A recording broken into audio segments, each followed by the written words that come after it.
Open your kitchen cabinet right now. Instant noodles, chips, sandwich cookies, soda in the fridge, food.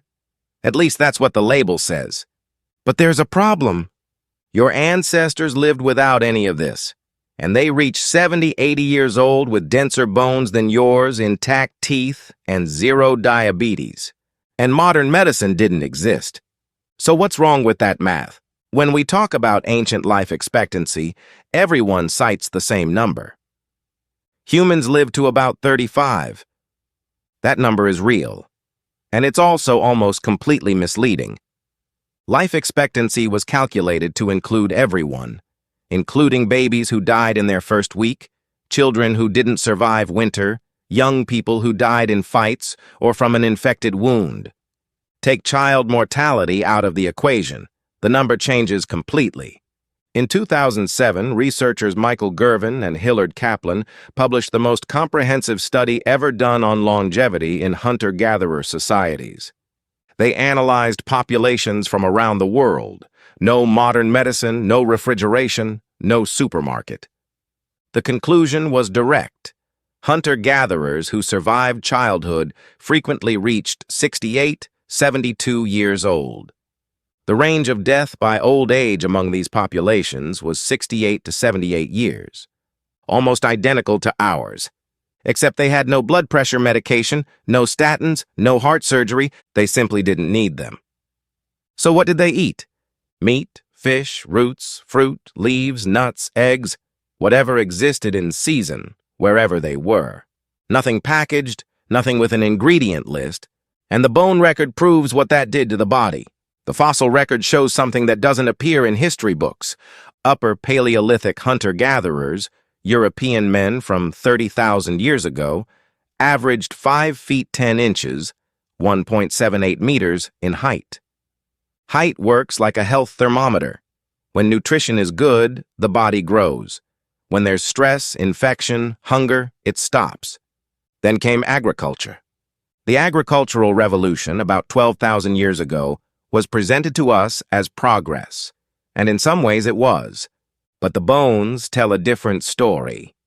Neolithic farmers, the first farmers, averaged 5 feet 5 inches, 1.65 meters, a drop of nearly 5 inches, 13 centimeters, in just a few generations, 13 centimeters. A study published in the journal PNAS in 2022 analyzed 167 individuals from the Paleolithic through the Iron Age in Europe. The conclusion: Neolithic people were on average 3.8 centimeters shorter than their genetics suggested they should be. The environment was suppressing growth. And it wasn't just height. Researchers who analyzed 21 different populations during the transition to agriculture, work originally published by Cohen and Armalagos in 1984, found the same pattern in 19 of them. 19 out of 21. When people stopped hunting and started farming, health got worse. More cavities, more anemia, more bone lesions, more spinal disease. Life expectancy at birth dropped from 26 to 19 years in these populations. Not because people got weaker, but because the concentration of people in one place created conditions for epidemics. And the diet became poor. Instead of 150 species of plants and animals, they started eating wheat, barley, rice, 1, 2, 3 species. Depending on the year, just enough not to die. That's not nutritional progress. That's regression. But there's a part almost nobody tells you. Human height, which plummeted with agriculture, took centuries to recover.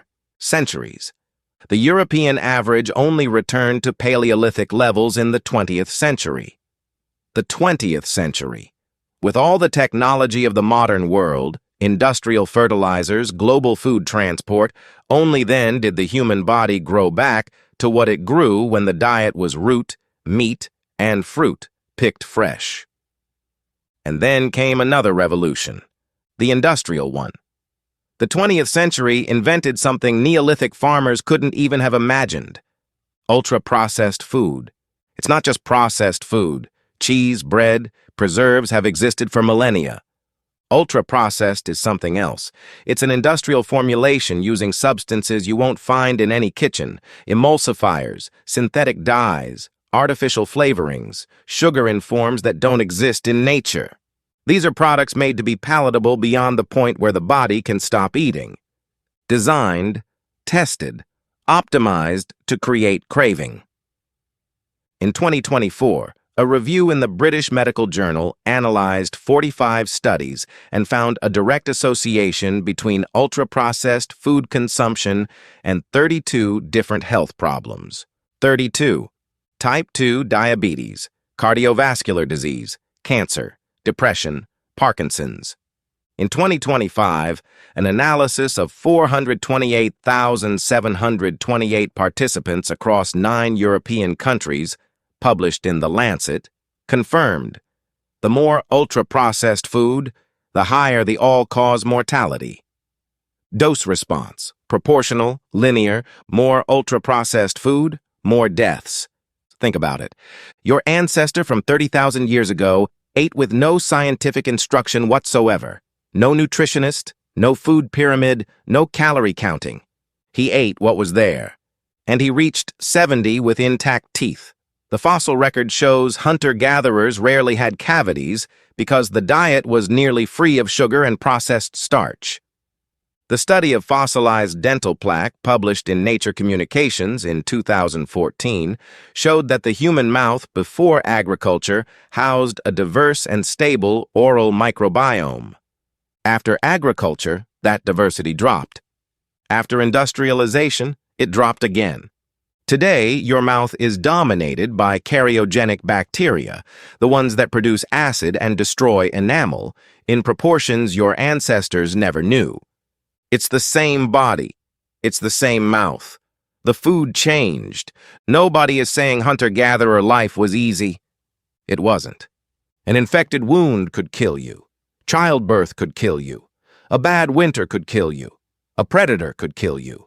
Vaccines, antibiotics, emergency surgery, sanitation, these things save real lives every single day. That's real. But there's a difference between living longer because medicine corrects what diet destroys and living well because the body never needed correcting in the first place. More than half of American adults have at least one chronic disease. A quarter have 2 or more. These diseases, diabetes, hypertension, obesity, heart disease, are rare among contemporary hunter-gatherers, even the oldest ones. Not uncommon. Rare. So what happened? At every step of human history, from hunting to farming, from farming to industry, we gained in quantity and lost in quality. More food available, less real food. The human body spent 250,000 years learning what to eat. Root, meat, fruit, fish, leaf. Nothing with a 2-year shelf life. And in the last 80 years, we traded all of that for something the body doesn't recognize, doesn't process properly, can't stop craving. Longevity numbers went up. Health numbers, not necessarily. You can live much longer than your ancestors did. The question is in what condition you get there.